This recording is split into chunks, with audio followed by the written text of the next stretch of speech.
सभी को प्रणाम, सभी को नमस्कार, गुड इवनिंग। कल हमने संख्याओं के बारे में चर्चा की थी। संख्याएं दो प्रकार की होती है, वास्तविक संख्याएं और अवास्तविक संख्याएं। रूट के अंदर माइनस में जो भी संख्याएं होगी अवास्तविक संख्याएं कहलाएगी।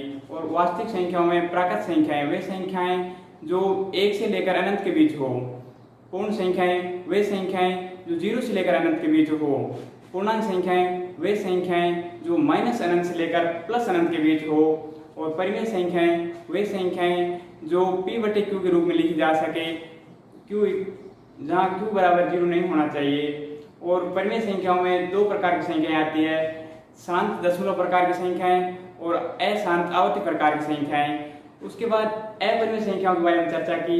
जो अशांत अनावर्ती प्रकार की संख्याएं होगी अपरिमेय संख्याएं कहलाएगी, जैसे √2, √3, √5 जो भी संख्याएं होगी।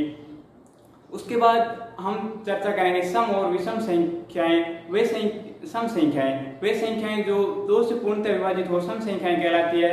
और विषम संख्याएं वे संख्याएं जो 2 से विभाजित नहीं है, वे संख्याएं जो 2 से पूर्णतः विभाजित नहीं है, वो विषम संख्याएं। और उसके बाद अभाज्य संख्याएं वे संख्याएं जो जिन स्वयं संख्या और 1 के अलावा किसी अन्य संख्या का जिसमें भाग नहीं जाए अभाज्य संख्याएं कहलाती है। जैसे 2, 3, 5, 7 ये सभी संख्याएं अभाज्य संख्याएं हैं। अभाज्य संख्याओं के बाद हम चर्चा करेंगे अभाज्य गुणनखंड की। इसके बाद कुछ संख्याएं हम उनके बाद में लेंगे। अभाज्य गुणनखंड जो आज हम देखेंगे।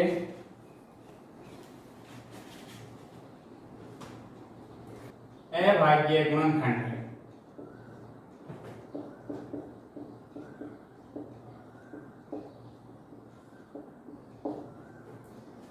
अभाज्य गुणनखंड के पहले हमें गुणनखंड को समझना होगा।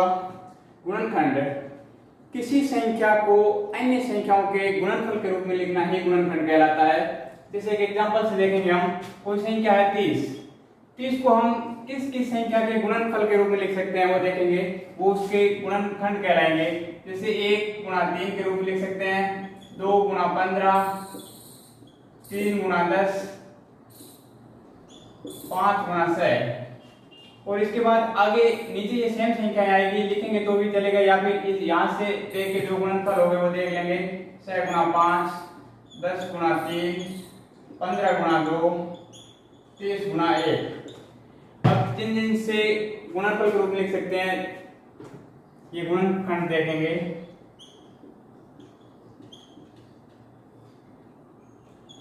तीस के 1, 2, 3, 5, 6, 10, 15, 30 ये 30 के गुणनखंड हो गए। अब हमें सीखना है अभाज्य गुणनखंड। अभाज्य गुणनखंड मतलब किसी संख्या को अभाज्य संख्याओं के गुणा के रूप में लिखना अभाज्य गुणनखंड कहलाता है। तो इसमें अभाज्य गुणनखंड देखेंगे, ये संख्या 30 है, 30 के अभाज्य गुणनखंड क्या है? इसमें जो अभाज्य संख्याएं हैं उनके गुणनफल के रूप में लिखना है 30 को। तो इसमें अभाज्य संख्या कौन कौन सी है? 2, 3 और 5 ये अभाज्य संख्याएं इसमें है। तो 30 को हम लिख सकते हैं 2 × 3 × 5, ये 30 के अभाज्य गुणनखंड हो जाएंगे।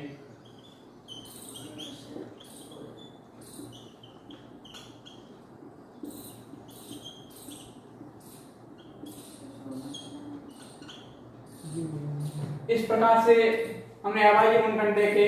अब हम अभाज्य गुणनखंडों की संख्या और अभाज्य गुणनखंडों के योग के बारे में देखेंगे। जो कोई बड़ी संख्या आ गई, जैसे हम सारे गुणनखंड कब निकालेंगे और कब देखेंगे, इसके लिए हम एक सूत्र के द्वारा आगे सभी को देखेंगे। जैसे एक संख्या ले लेते हैं या फिर 30 को समझ लेते हैं। 30 के अभाज्य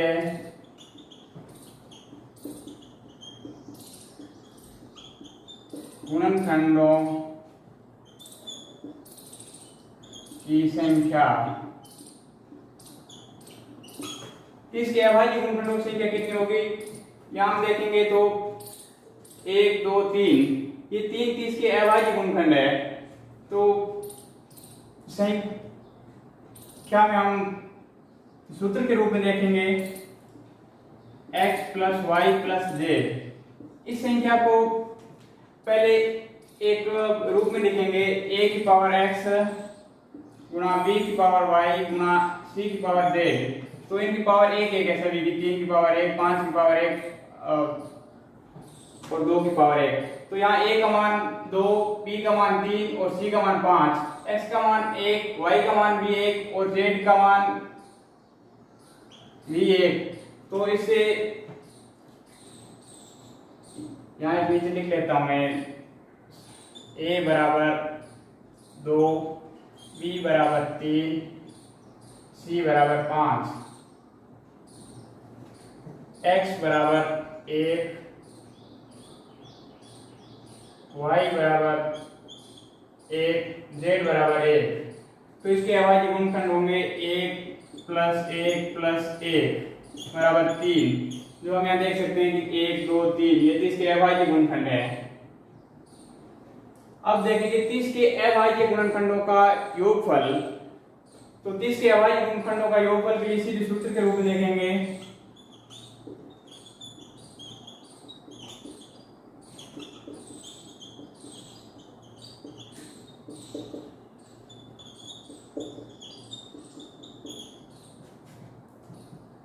ax plus by plus cz। a का मान 2, x का मान 1 प्लस b का मान 3, y का मान 1, c का मान 5 और z का मान 1। 2 गुणा 1 2 प्लस 3 गुणा 1 3 प्लस 5 गुणा 1 5, 5 और 3 8 और 2 10,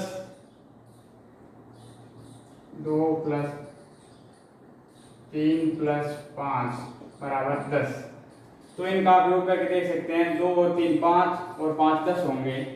और एक हम सीधा और गुणनखंड के बारे में देख लेते हैं। सीधे इसके गुणनखंडों की संख्या और गुणनखंडों का योग कितना होगा उसके बारे में देखेंगे।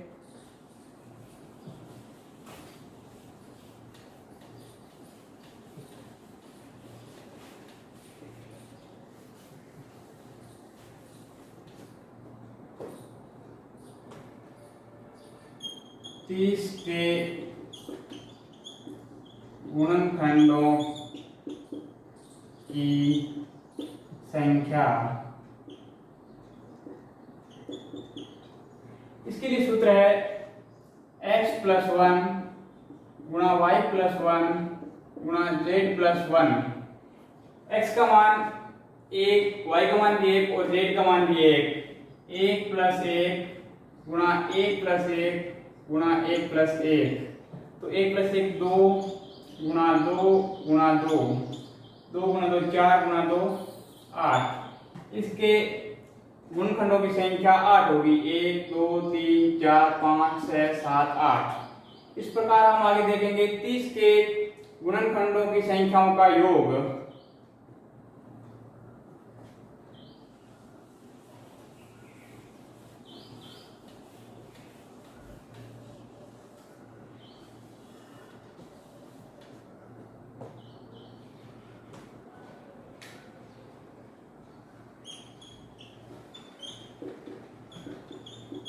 तीस के गुणनखंडों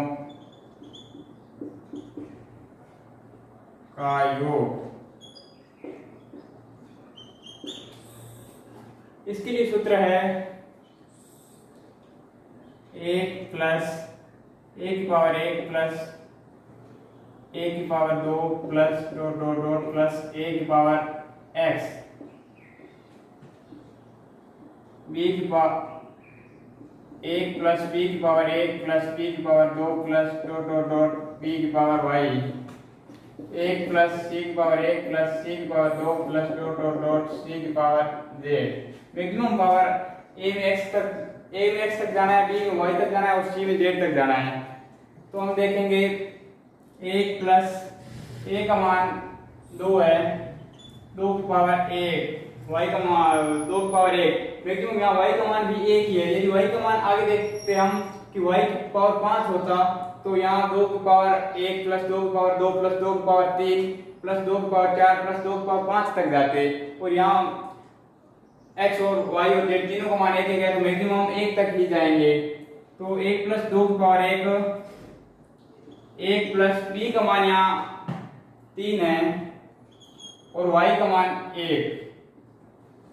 1 प्लस c का मान यहाँ 5 है और z का मान 1 है, तो मैक्सिमम पावर 1 तक ही जाएंगे। यदि जैसे आप ये ध्यान रखें, यहाँ यदि z की यहाँ c की पावर z का मान यहाँ यदि 5 की पावर 5 होता तो कोई भी देख सकते, जैसे 5 की पावर 3 तक होता तो 1 प्लस 5 की पावर 1 प्लस 5 की पावर 2 प्लस 5 की पावर 3 प्लस 5 की पावर 4 प्लस 5 की पावर 5 तक, यहाँ 5 होता तो 5 तक जाते।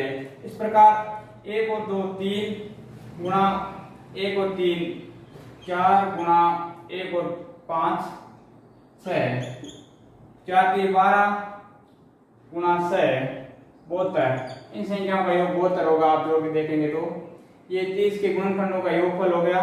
एक अन्य एग्जाम्पल के द्वारा हम समझते हैं।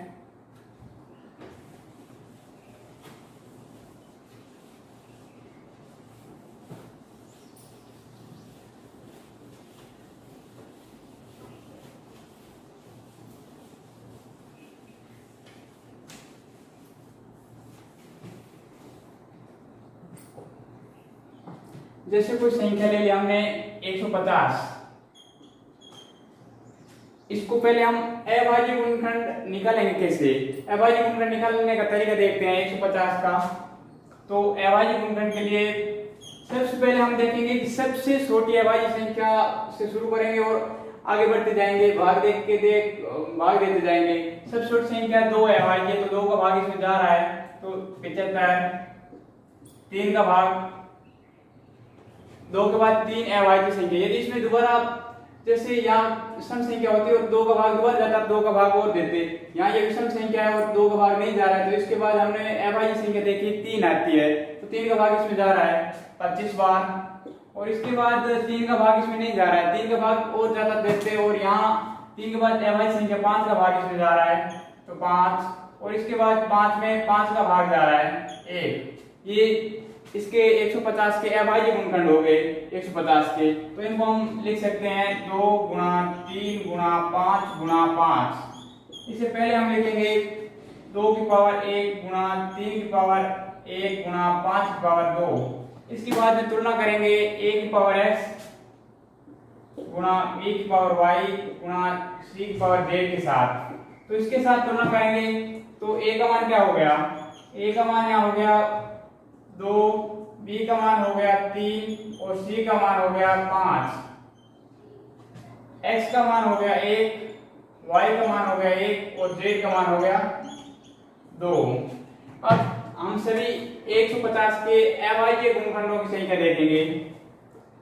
150 के अभाज्य गुणनखंडों की संख्या। तो इसके लिए सूत्र हमने देखा था पीछे x plus Y plus Z. तो x का मान 1, y का मान भी 1 और z का मान 2। तो x का मान 1 प्लस y का मान भी 1 और z का मान 2 बराबर 1 और 1 2 और 2 4। 150 के 4 अभाज्य गुणनखंड होंगे जो सामने है 1 2 3 4। और इसके बाद हम देखेंगे 150 के अभाज्य गुणनखंडों का योगफल। 150 के अभाज्य गुणनखंडों का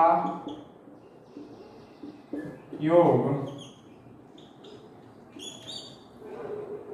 इसके लिए पीछे सूत्र हमने देखा था ax plus by plus cz। a का मान 2 गुणा x का मान 1 प्लस b का मान 3 गुणा y का मान 1 प्लस c का मान 5 गुणा z का मान 2। 2 गुणा 1 2 प्लस 3 प्लस 10 बराबर 2 3 5 और 10 15। 150 के अभाज्य गुणनखंडों का योग 15 होगा। जो देख सकते हैं 2 3 5, 5 और 5 10, 10 और 5 15। आगे हम 150 के गुणनखंड के बारे में भी देख लेते हैं, जो पीछे हमने समझा था, गुणनखंडों की संख्या और गुणनखंडों का योग।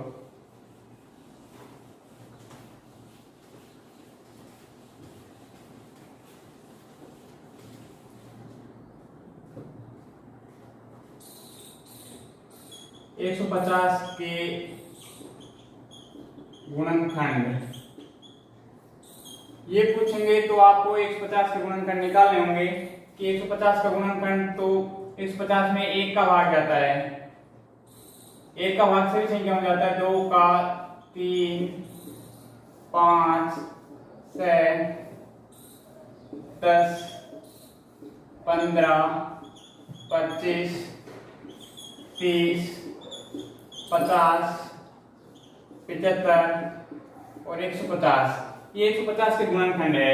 तो हम सीधा सूत्र के माध्यम से देखेंगे कि 150 के गुणनखंडों का योगफल कितना होता है। 150 के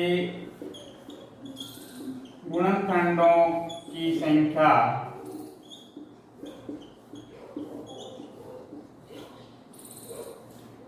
इसके लिए सूत्र था x + 1 गुणा y + 1 गुणा z + 1।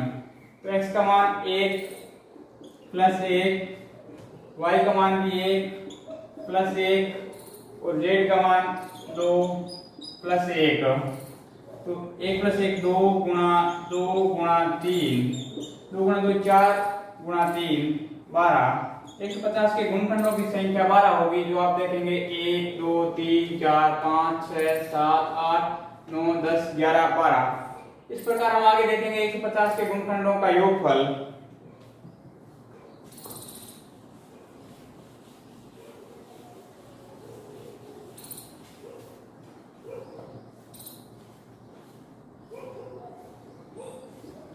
एक 150 के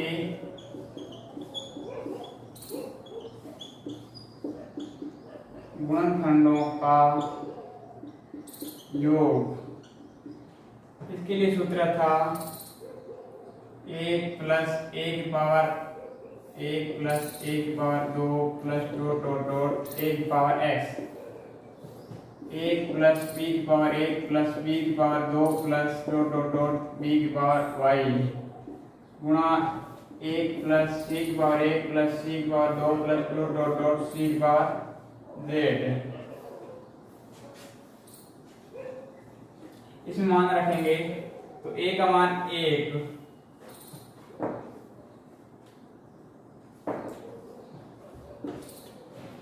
a का मान 1 प्लस a का मान 2 प्लस 1 पावर x तक बढ़ेंगे।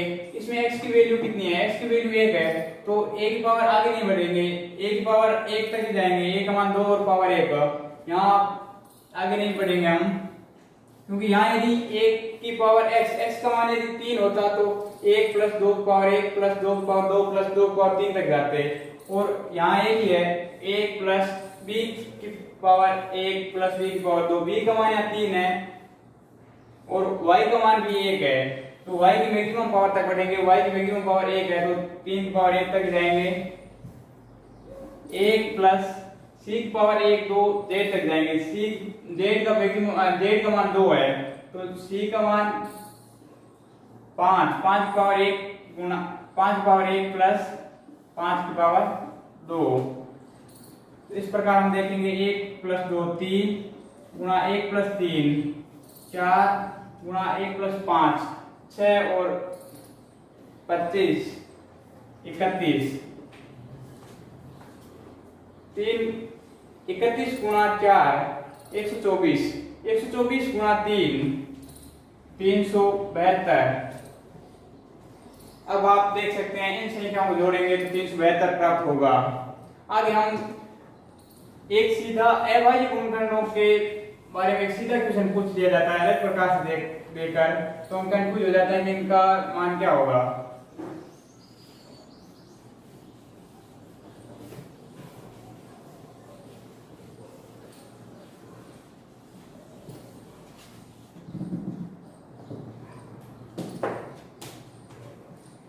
जैसे एग्जांपल ऐसे आ जाता है कि 12 की पावर 10 गुणा 18 की पावर 15 गुणा 15 की पावर 24। इसमें अभाज्य गुणनखंडों की संख्या कितनी होगी, ये क्वेश्चन सीधा पूछ लिया जाता है। और हम तो अलग अलग जैसे 12 और ऐसे गुणनखंड निकालते हैं, ऐसा क्वेश्चन देखते हैं डर जाते हैं। इसमें सीधी सी बात है, ऐसी कोई नहीं। 12 अलग अलग गुणनखंड अभाज्य गुणनखंड कर लेंगे। 12 के अभाज्य गुणनखंड, तो 12 का हम जानते हैं कि ये 12 के अभाज्य गुणनखंड 2 का भाग 6, 2 का भाग 3 और 3 का भाग 1। 12 को हम 2 गुणा 2 गुणा 3 लिख सकते हैं। 2 गुणा 2 गुणा 3 अभाज्य संख्याओं के रूप में लिखेंगे। और इसकी पावर 10 गुणा 18 को इसी प्रकार से हम 18 का निकालेंगे। जैसे ये 18, तो 18 के अभाज्य गुणनखंड 2 का भाग दिया 9, 3 का भाग 3 का भाग 1, 2 गुणा 3 गुणा 3 की पावर 15। और 15 का अभाज्य गुणनखंड देखेंगे, ये 15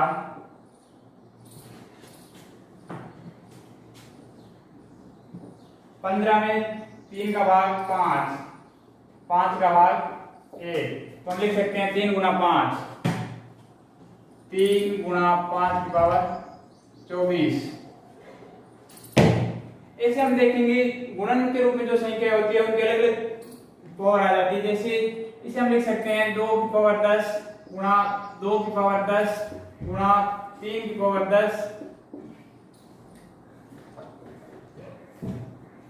गुणा 2 की पावर 15 गुणा 3 की पावर 15 गुणा 3 की पावर 15 गुणा इसकी पावर 24 है, तो 3 की पावर 24 गुणा 5 की पावर 24। या तो आप सीधे यहाँ से अभाज्य गुणनखंडों की संख्या पूछी है, तो आप इन सभी संख्याओं को यहाँ देखेंगे और x plus Y plus Z सूत्र से देखेंगे। तो पहले सब संख्याओं को एक जगह कर लेंगे। यहाँ 2 यहाँ है, यहाँ 2 है और यहाँ 2 है, आगे कहीं 2 नहीं है। तो जैसे सभी संख्या गुणन के रूप में 2 की संख्या, तो 2 की पावर 2 10 और 10 20 और 15 35, 2 की पावर 35 गुणा 3 की पावर 3 यहाँ है और यहाँ 3 की पावर 10 और 15 25 और 15 40 और 24 64, 3 की पावर 64 और गुणा में 5 की पावर 5 एक जगह ही है 24। इस प्रकार देखेंगे सभी संख्या आ गई है। इसमें सभी संख्याएं आने के बाद हम इस प्रकार की संख्या आने के बाद अभाज्य संख्याओं की पावर आने के बाद इससे तुलना कर लेंगे। जो पीछे हम देखा ना, a की पावर x गुणा b की पावर y गुणा c की पावर z, तो हम यहाँ देख पाते हैं कि x का मान 35, b की पावर y का मान 64 और c की पावर z का मान 24। तो 150 नहीं, इनकी जो संख्या ऊपर दे रखी है इनके अभाज्य गुणनखंडों की संख्या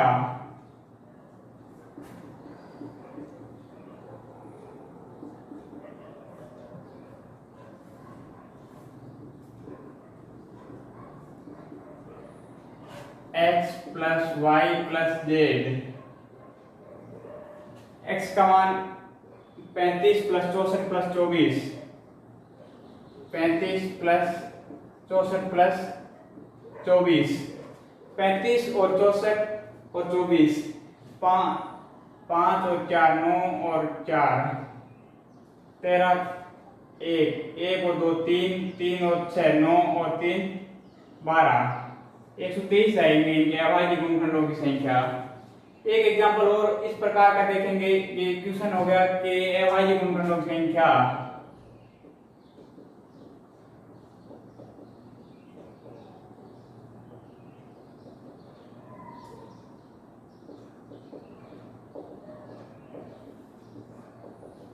ज्ञात करो। एक एग्जांपल के द्वारा हम इस प्रकार के क्वेश्चन और समझेंगे।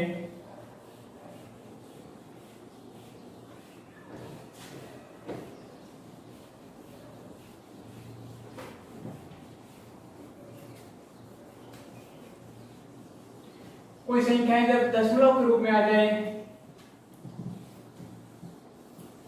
तो हम कैसे लिखेंगे? जैसे एग्जांपल आ गया कोई 2.5 की पावर 15 गुणा 10 की पावर 30 गुणा 2.4 की पावर 10 के अभाज्य गुणनखंडों की संख्या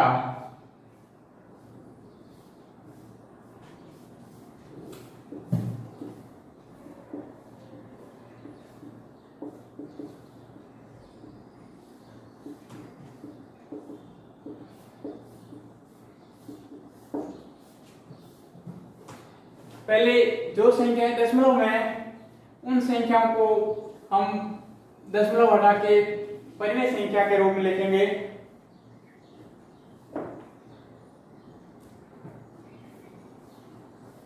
दो पॉइंट 5 को हम 25/10, एक पॉइंट है तो नीचे 10 एक जीरो आएगा की पावर 15 गुणा 10 की पावर 30, इसमें कोई बदलाव करने की जरूरत नहीं है। और 2.4 एक पॉइंट है नीचे 10 आ जाएगा 24/10 की पावर 10।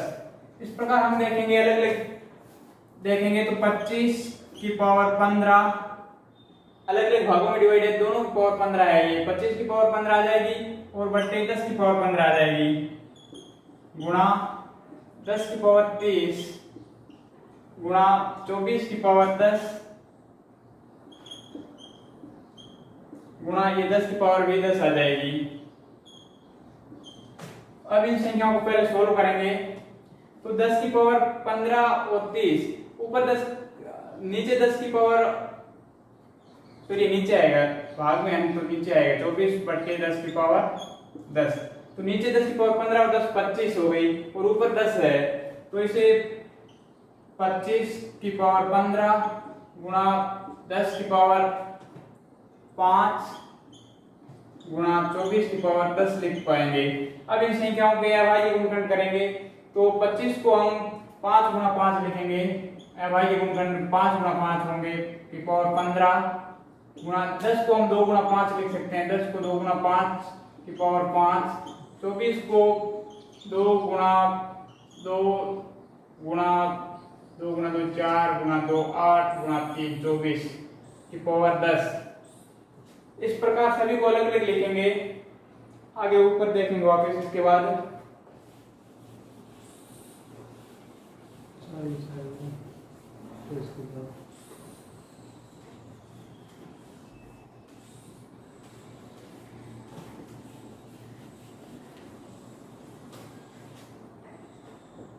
इसके बाद देखेंगे 5 की पावर 15 अलग अलग हो जाएगी। 5 की पावर 15 गुणा 5 की पावर 15 गुणा 2 की पावर 5 गुणा 5 की पावर 5 गुणा 2 की पावर 10 गुणा 2 की पावर 10 गुणा 2 की पावर 10 गुणा 3 की पावर 10। अब एक प्रकार की संख्याओं को एक साथ लेंगे, 5 यहाँ है और यहाँ है तो 5 की पावर कितनी होगी 15 और 15 30 और 5 35, 5 की पावर 35 गुणा 5 के बाद दो संख्याएं 1 2 3 4 2 4 जगह तो ये 2 की पावर कितनी हो गई 5 और 10 15, 15 और 10 25, 25 और 10 35, 2 की पावर 35 गुणा 3 एक जगह है 3 की पावर 10 लिख लेंगे। तो इस प्रकार इसकी तुलना हम इससे करेंगे a की पावर x गुणा b की पावर y गुणा c की पावर z से। तो x का मान 35, y का मान भी 35 और z का मान 10 है। तो उस सूत्र में हम मान रख लेंगे अभाज्य गुणनखंडों की संख्या क्या होती है, x plus y plus z। तो 35 प्लस 35 प्लस 10, 35 और 35 70 और 10 80। इस क्वेश्चन का विशेष ध्यान रखें, इस प्रकार क्वेश्चन फर्स्ट ग्रेड में पूछ लिया गया था। तो आगे हम कल इसके आगे चर्चा करेंगे। आज इतना ही। धन्यवाद सभी को। लगातार क्लास देखने के लिए हमारे साथ जुड़े रहिए। Thank you.